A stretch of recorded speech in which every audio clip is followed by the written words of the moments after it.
Hello everyone. Today we are going to start class 10th Maths Unit 3rd of CBSE Board Chapter 6 Triangles. अब reason क्या रहेगा यहाँ पे कि मैंने चैप्टर 2 के बाद चैप्टर 6 स्टार्ट कर दिया है क्योंकि मेरे को बहुत सारी रिक्वेस्ट आ रही थी कि ma'am please start chapter 6. So start करते हैं. As the name of chapter is triangles. तो ट्राइंगल्स के बारे में हम काफ़ी कुछ पढ़ चुके हैं कि ट्राइंगल्स कौन सी शेप की होती हैं. We also know that triangle is of the shape triangle is there with three, like this. We have triangle is there with 3 sides and 3 vertices. These are the 3 sides we have here. First side, this one is first side, second side and third side. We can say here this one is the third side. This one is the third side here. So here before starting triangles, हमने 9th standard में किया था congruency of triangles. तो पहले जान लेते हैं congruency क्या रहेगी. अभी हम सिर्फ इस चैप्टर का इंट्रोडक्शन पार्ट करेंगे इस वीडियो में. तो देखिए यहाँ पे आपके पास है ट्राइंगल्स का. हम अभी यहाँ पे क्या क्या पढ़ेंगे. Congruency of triangles and similarity of triangles. Then we will do definition of triangles, definition of similarity and similarity of different shapes and examples of similar and non-similar figures. So in this, before starting this, पहले हमने 9th का recall कर लेते हैं कि congruency क्या था हमारे पास. Two figures are congruent if they have same shape and same size. Congruency क्या होती थी कि जब जैसे हमारे पास ये 2 सर्कल है, one is of green colour and second is of yellow colour, दोनों का सेम शेप है. सेम शेप मीन्स दोनों ही सर्कल है. एंड सेम साइज मीन्स जैसे हमने एक सर्कल को, जैसे हमारे पास कॉइन्स होते हैं of same price of same value, जैसे कि 1 रुपी कॉइन है, एक के ऊपर एक को रखेंगे वो एक दूसरे को हाइड कर लेगा. इसी तरह ही जैसे कि ये सर्कल है, मैंने ग्रीन वाले सर्कल को येलो के ऊपर रखा, अब येलो वाला सर्कल नहीं दिख रहा है. इट मीन्स क्या हो गया यहाँ पे, ये कॉन्ग्रुएंट फिगर्स हैं having same radius and same circumference. तो same shape and same size है यहाँ पे. सेम साइज मीन्स रेडियस दोनों का सेम रहेगा. इसी तरह ही ट्राइंगल्स कॉन्ग्रुएंट कब होती हैं, जो वो हमने पढ़ा था. इफ 2 ट्राइंगल्स आर, अगर 2 ट्राइंगल कॉन्ग्रुएंट हैं तो इट मीन्स उनके तीनों एंगल्स, जैसे एंगल 1, एंगल 2, एंगल 3, तीनों एंगल सेम रहेंगे. और हमारे पास क्या रहेगा उस केस में कि दोनों ट्राइंगल्स की शेप भी सेम रहेगी. तो ये था कॉन्ग्रुएंसी के बारे में. अब हम चलते हैं सिमिलैरिटी की ओर. सिमिलैरिटी हमारे पास 10th स्टैंडर्ड में है. सिमिलैरिटी का अगर हम हिंदी मीनिंग देखें वो होता है समरूप. सिमिलैरिटी मीन समरूप, एक जैसे रूप वाली. तो वो तो आ गया कि हाँ सेम शेप होगी, जैसे कि ये 2 सर्कल हैं और ये 2 ट्राइंगल्स हैं. साइज में और may not be same means size आपके पास स्मॉल बिग हो सकता है, लार्ज शॉर्ट हो सकता है, लॉन्ग शॉर्ट हो सकता है. ठीक है, इस तरह.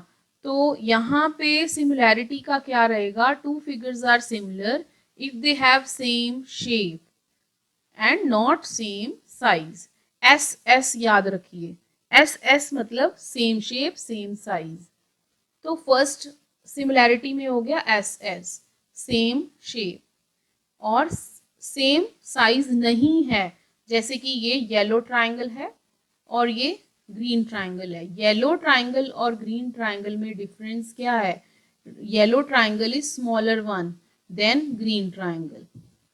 तो अब चलते हैं कि कॉन्ग्रुएंसी और सिमिलैरिटी अलग अलग क्यों है दोनों रूप. कॉन्ग्रुएंसी वर्सेस सिमिलैरिटी एक तरह से हम देखते हैं क्या क्या डिफरेंस है. अगर कोई 2 फिगर्स कॉन्ग्रुएंट हैं तो वो सिमिलर तो हो ही गए. ठीक है, क्योंकि उनमें ये प्रॉपर्टी तो आ ही गई, सेम शेप हो गई, साइज चाहे सेम है चाहे नहीं, सेम तो है, तो इट मीन्स अगर दो फिगर कॉन्ग्रुएंट हैं तो वो सिमिलर भी होंगे। बहुत इंपॉर्टेंट लाइन है ये, हम आगे यूज करेंगे बहुत सारे क्वेश्चंस में। अगर आपको किसी क्वेश्चन में दिया हुआ है कि टू फिगर्स कॉन्ग्रुएंट हैं तो हम ऑटोमेटिकली कह देंगे वहां पे कि हाँ अगर कॉन्ग्रुएंट हैं तो फिर सिमिलर भी होंगी।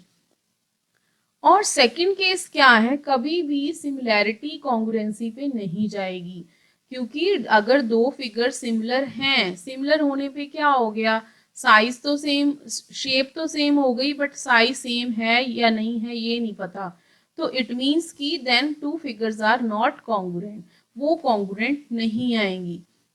इन such case we will say कि सिमिलैरिटी जो है वो कॉन्ग्रुएंसी को फॉलो नहीं करती है, बट कॉन्ग्रुएंसी सिमिलैरिटी को फॉलो कर रही है हमेशा। तो इसी तरह अब हम नेक्स्ट करते हैं। नेक्स्ट हमारा है definition of similarity. Very very important criteria क्या रहेगा हमारा डेफिनेशन ऑफ सिमिलैरिटी में, two polygon of same number of sides are similar if, दो कंडीशन रहेंगी हर बार, दो पॉलीगन्स, पॉलीगन मीन्स कितने भी नंबर ऑफ साइड्स हो, पेंटागन हो, हेक्सागन हो, ऑक्टागन हो, वो सिमिलर कब होंगे, जब उनका सेम नंबर ऑफ साइड्स है। इफ, वैसे तो हम यहाँ ट्राइंगल की बात करेंगे क्योंकि ये चैप्टर ही ट्राइंगल से रिलेटेड है, तो दो ट्राइंगल कब सेम होंगी, कब सिमिलर होंगी, if their corresponding angles are equal, उनके कॉरेस्पॉन्डिंग एंगल इक्वल हों, कॉरेस्पॉन्डिंग का मीन हो गया साथ साथ वाले, and their corresponding sides are in the same ratio, उनकी साइड्स भी सेम रेशियो में रहेगी। हालांकि हम कॉन्ग्रुएंसी में क्या करते थे, कॉन्ग्रुएंसी में होता था एंगल्स भी इक्वल हों साइड्स भी इक्वल हों, तो हम कह देते थे कि हाँ ये कॉन्ग्रुएंट हैं। अब सिमिलैरिटी में क्या रहेगा, एंगल्स तो इक्वल होंगे, होने चाहिए, और अगर एंगल्स इक्वल हैं तो दूसरी कंडीशन रहेगी कि उनकी साइड्स का रेशियो सेम आएगा। तो हम एक एग्जांपल ले लेते हैं, यहाँ पे मैंने यहाँ दो ट्राइंगल्स ली हैं, A B C and D E F, दोनों ट्राइंगल्स के angle A, angle B, angle C, angle D, angle E, angle F दिए हुए हैं हमें, और ए बी हमें दिया हुआ है 3, B C is 4, A C is 5, similarly DE is 6, EF is 8 and DF is 10.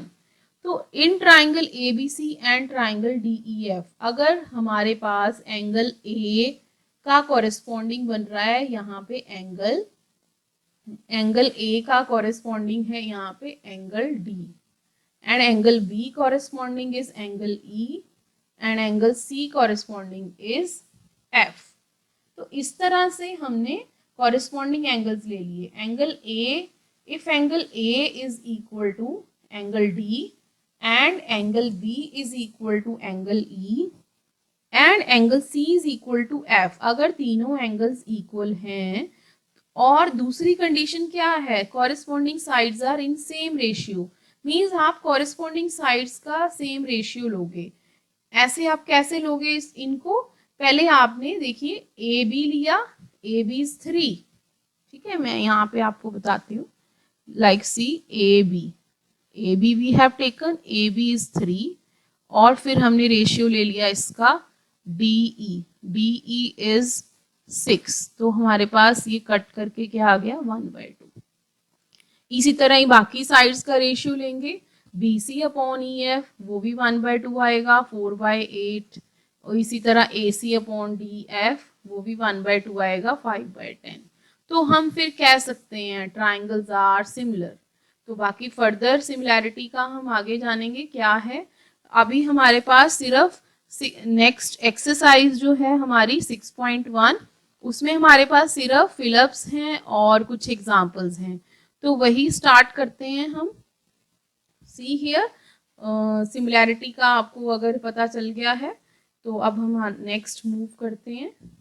This is exercise 6.1 of chapter 6. First question is that fill in the blanks using correct word in the bracket. All circles are dash. अब देखते हैं congruent हैं कि similar हैं। बस आपने वही ध्यान में रखना है जो मैंने आपको बोला था, कॉन्ग्रुएंसी की डेफिनेशन और सिमिलैरिटी की। उसके लिए हम क्या, हमारा शॉर्टकट रहेगा S S. S S means same shape and same size. तो चलते हैं हम 6.1, फर्स्ट क्वेश्चन हम डिस्कस कर रहे थे। So here we have all circles are dash.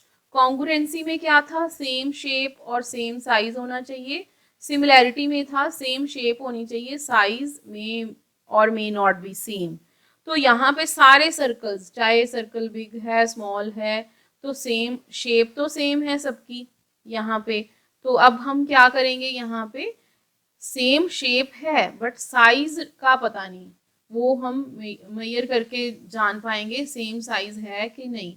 तो इससे रिलेटेड ऑल सर्कल, सारे सर्कल सर्कुलर हैं, सर्कुलर शेप में हैं, तो एक जैसी शेप है, तो क्या आ जाएगा हमारे पास, first answer is there similar, congruency wrong होगा। नेक्स्ट चलते हैं second part, all squares are similar और कॉन्ग्रुएंट। सारे सर्कल कैसे हैं, sorry squares, all squares are similar और कॉन्ग्रुएंट। तो साइज तो same, shape is same of both, दोनों स्क्वायर की शेप सेम है क्योंकि number of sides are same, इसकी भी 4 है उसकी भी 4 है, एंगल भी सेम हो गया 90-90, और इनकी साइड्स का रेशियो भी सेम आएगा। अगर मैं कहूँ कि यहाँ पे ये 2 सेंटीमीटर वाला है स्क्वायर और ये 4 वाला है, तो अगर हम इनकी साइड्स का रेशियो लेंगे तो हमारे पास क्या आएगा, यहाँ पे 1/2, और स्क्वायर का एंगल हमारे पास क्या होता है हमेशा 90 डिग्री। तो इस तरह हम कह सकते हैं कि ये सिमिलर हैं। कॉन्ग्रुएंट नहीं होंगे क्योंकि इनकी साइड सेम नहीं है, तो हम यहाँ पे हमारा करेक्ट आंसर जाएगा similar, this one is the correct answer, this one similar is the correct answer, congruent is wrong. Third part we have all dash triangles are similar. कौन सी ट्राइंगल सिमिलर होंगी, आइसोसेलेस और equilateral. तो isosceles triangle तो वो होती हैं जिनकी any two sides are same of any one and base can be differ. तो इस केस में अगर हम कहें कि ये 3 है, ये भी 3 है और ये 4 हो गया, तो आइसोसेलेस ट्राइंगल्स नहीं होंगी सिमिलर। बट इक्विलेटरल में एक चीज जो है वो सेम होती है, एंगल सेम होते हैं, और अगर एंगल सेम है तो हम ये भी कह सकते हैं कि अगर ये हमारे पास 3 सेंटीमीटर का ट्राइंगल है और ये 2 का है, तो रेशियो भी सेम हो गया, और एंगल भी यहाँ पे 60 डिग्री है सबके, इसका भी 60 और इसका भी 60 हो गया हमारे पास। इसी तरह यहाँ भी सबके 60-60 आ जाएंगे। तो इस तरह हमारा करेक्ट आंसर रहेगा इसमें equilateral triangle, all equilateral triangles are similar. Next fourth part of this fill up, 2 polygon of same number of sides are similar. अब ये डेफिनेशन ही आ गई सिमिलैरिटी की, 2 पॉलीगन्स जिनकी सेम नंबर ऑफ साइड्स है सिमिलर कब होंगी, if their corresponding angles are dash and their corresponding sides are dash। तो first fill up के लिए हमारे पास आएगा equal, this is for a part, and for second we will write equal, not equal, proportional. तो यहाँ पे आ जाएगा हमारे पास equal, equal, and here we will write proportional, this one. So these were the fill-ups. Now we will see what is next for us there. Question number 2 of chapter 6. Give 2 different example of pair of similar figures. 2 examples, 2 similar figures की। तो आप यहाँ पे equilateral triangle ले सकते हो, square ले सकते हो, सर्कल ले सकते हो, और नॉन सिमिलर जैसे मैंने यहाँ पे आपको बोला है 2 इक्विलेटरल ट्राइंगल जिनके एंगल्स भी सेम है और साइड्स का रेशियो भी सेम रहेगा। नॉन सिमिलर आप डिफरेंट शेप्स ले सकते हो यहाँ पे, जैसे यहाँ लिया है ट्रेपीजियम और एक ले लिया स्क्वायर, एक आप ट्राइंगल ले लो, एक सर्कल ले लो, ठीक है, 2-2 देनी थी तो एक स्क्वायर की दे दी, एक ट्राइंगल की, और सेकंड पार्ट में अलग अलग शेप्स की दे दी। यहाँ पे देखिए ये ट्राइंगल हो गया, ये पैरेललोग्राम, ये नॉन सिमिलर है, सेम शेप ही नहीं है, साइज का तो पता ही नहीं। फिर question number third, state whether the following quadrilateral are similar और नॉट सिमिलर। तो यहाँ पे हमें ये दिया हुआ है रोम्बस PQRS जिसकी सारी साइड सेम है, बट एंगल्स रोम्बस के हमें गिवन नहीं है। और ये हमें दिया हुआ है ABCD is a square where each side is 3। ये स्क्वायर है, स्क्वायर कैसे पता चला? क्योंकि इसके सारे एंगल जो हैं वो 90 के शो कर रखे हैं। जब भी आपको ऐसा कहीं बॉक्स मिले किसी भी फिगर के अंदर, तो इसका मतलब ये है ये 90 डिग्री एंगल बना रहा है। यहाँ पे मेंशन नहीं किया हुआ, बट ये सिंबल ही है 90 का। अब हम देखते हैं कि ये सिमिलर है कि नहीं। देखिए एक कंडीशन तो फॉलो हो रही है कि इनकी साइड्स का रेशियो सेम आएगा, but angles are not equal, so we can say these are not similar. So solution में चलते हैं। Quadrilateral PQRS and ABCD are not similar. First condition is that corresponding sides are proportional. Corresponding side तो proportional है। देखिए PS upon AD 1.5/3, decimal का यहाँ पे 0 आ जाएगा, ये बन जाएगा 15/30, कटिंग करके आ गया 1/2। So this is PQ upon AB, so this ratio is 1/2। Corresponding angles are not equal. अब हमें यहाँ एंगल ही नहीं दे रखा रोम्बस का, और रोम्बस का कभी भी 90 डिग्री एंगल नहीं होता है, तो इस केस में ये क्या हो गया? These are not similar triangles, sorry similar quadrilaterals. So this was your exercise 6.1। तो अगर आपको वीडियो अच्छी लग रही है लाइक कीजिए, अपने फ्रेंड्स के साथ शेयर कीजिए, and also subscribe my channel to get the next notification. Thank you very much.